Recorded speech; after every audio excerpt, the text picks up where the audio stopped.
How we doing, everybody? Yes, I'd always been Welcome y'all to the into show. movies. I've been excited about movies. I loved them. My whole family's watched them. And during COVID, I lost my job, just like a lot of people did. But I just kind of felt like there was a chance for me to just take a different avenue, a new career path. And so I decided to try film school out. And hopefully, whenever I can graduate film school, if I can make it and find a job, I'm gonna make it. But if I can't, I guess I gotta move somewhere else and try again. To me, anywhere and everything is important as far as it's forever. So you try to kind of make it look as right as you possibly can. You're not wanting to insult the intelligence of the audience, but your resources are limited. And you don't have but so much budget, and you got to make Birmingham look like Chicago, you know, so you go do that. And we take liberties, but we have to, but we mean well. Being able to tell stories, I've always been kind of a daydreamer, and so getting to have that be my job is kind of like waking up and being a kid. It's a lot of work, but it's creatively rewarding. It has. The pandemic hit everybody, but it hit us really, really in a really negative way, because of course when you make a film, you have a lot of people that come together in close proximity to each other. We got back in, but yeah, it shut it down. It was terrible. It was a good thing I didn't take all that money and go to Jamaica and spend it, man. It was, you put it in the bank and save it because you needed to buy groceries. It was tough for everybody. The industry largely shut down. During the pandemic, I shot and directed part of a TV show called The Fishmonger on the Outdoor Channel. You should check it out, it's really good. But yeah, the pandemic there's still aftershocks because people are still getting sick. So it shut it down. It completely shut it down, completely altogether. It caused production companies to start paying less for the material that they're receiving as well. Really lucky to have the TV network that we have with Fishmonger, Dead Meat, and Ranch America, and It's almost like where it stopped, but my last audition was for a movie called American Underdog, the Kurt Warner story. And we got through it. We did it, and we made it, and the movie, you know, was out on time. And then Maverick started everything back. It got everybody kind of back in the theaters, and here we are. We got back in, but yeah, it shut it down. It was terrible. Okay. As far as being important in the state of Alabama, I see it as being important because of the jobs that it brings.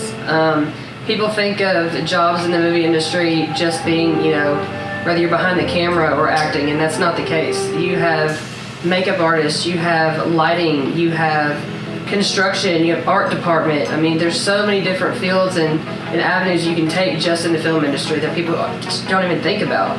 And as far as personally goes, movies to me and my family have always been a way that we can connect, and it's always brought us a sense of togetherness. And even if it's just, you know, for 30 minutes or an hour, it gives you an opportunity to almost escape from reality or any stress or anything you have going on in your life. So There's an energy to it. It's very addicting, and then once you wrap and then you go back to not filming it, there's like a kind of like a letdown. You're almost like everything's slow. I'm an independent cinematographer. I've been in the film and video business for over 40 years. I've DP'd almost every month. They're shooting a feature film in Birmingham. Not simply because it looks like an old New York, but because it looks like a generic American city. I don't know how else to describe it, but it's lovely. Lovely place to film. Filmed in caves in Alabama.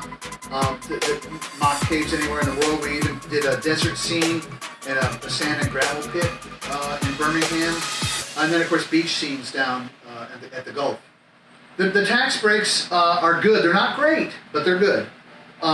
They start at a certain budget level and cap off to the point where I think they're using them all up every year, and that's one of the business models that a lot of filmmakers from other places are coming into Birmingham and Mobile and making mid to low budget projects that get a pretty big kickback from the state, which is why Atlanta is booming. so much. The Alabama Film Office website online, you can go in there and see all of the incentives and the rebates that we actually get. But I reached out to Rob Wolf, law attorney, who was able to give me more information on that. My name is Rob Wolf. I am a local businessman, attorney, developer in Birmingham. Roughly 25 cents on the dollar that you spend in Alabama, you get back as a tax rebate. 35 cents on the dollar for everybody you hire in Alabama. So there's a really good incentive to do some good film here, hire locals and purchase locally. So to qualify for that, you have to produce your budget and an application with the Alabama Film Office in Montgomery. They look at it, they approve you, make sure your financing is solid and you do have sources of income, and then they grant you the carve out of our limit on our rebate for the year. Our rebate right now is a $20 million cap. It's funded every year by a vote of the legislature, and it won't go away. It can only go away if the Alabama Constitution is amended to make it go away. So we keep that. We're keeping that here. Before COVID, we were about to ask the legislature to raise that because we had a lot of film going on at the same time.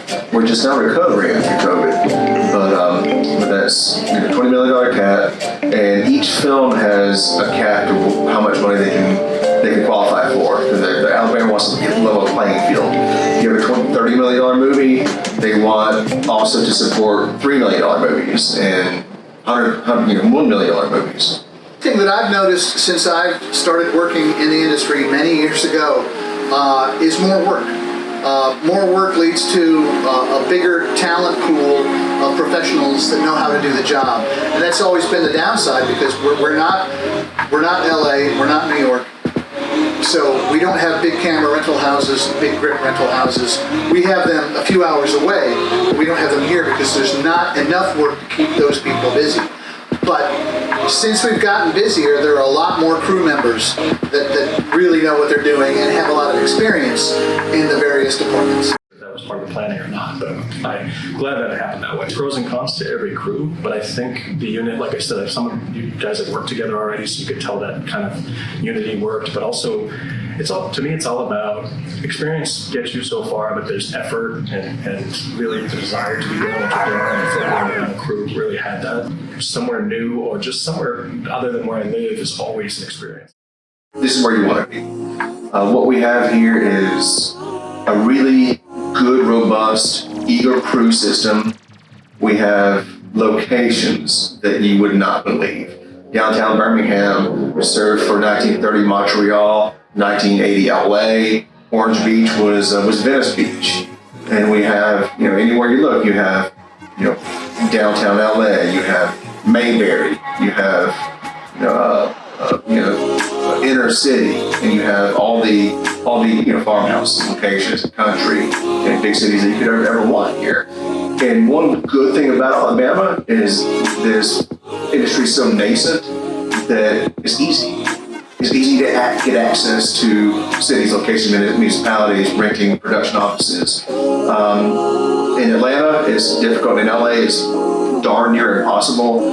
There's so many hoops you have to jump through, but it's still easy. Is that the public is starting to be able to have access to be able to post their own media, which in turn whether it's through YouTube, TikTok, anything like that, and in turn less and less people are going out to theaters to see movies, and so that's having a great impact on the film industry.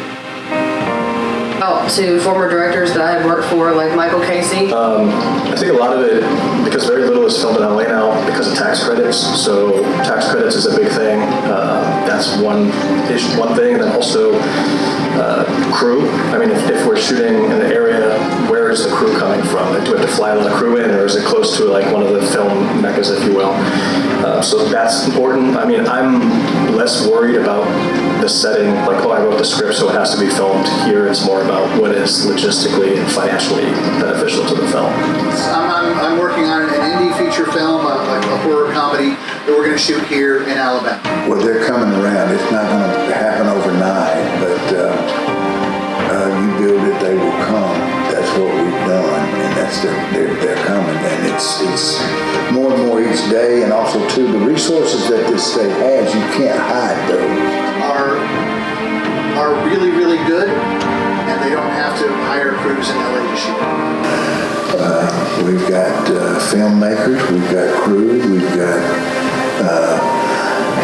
all of the smoke and mirrors you want to make a movie out here and do work, and it's catching up. Just get out there and start filming. No matter how much experience you have or little experience you have, just don't waste any time. You get it the first time, you may not get it the second time. You may not even get it the third time. But you will get it eventually. And practice, like they say, practice does make perfect. And in this industry, we're constantly changing and adapting to different things, different aspects, different technology. And so you're constantly growing your mind, you're constantly growing your talent, your skills, everything. So just constantly get out there and keep practicing no matter what. Okay, that was good. Check out my Vimeo page.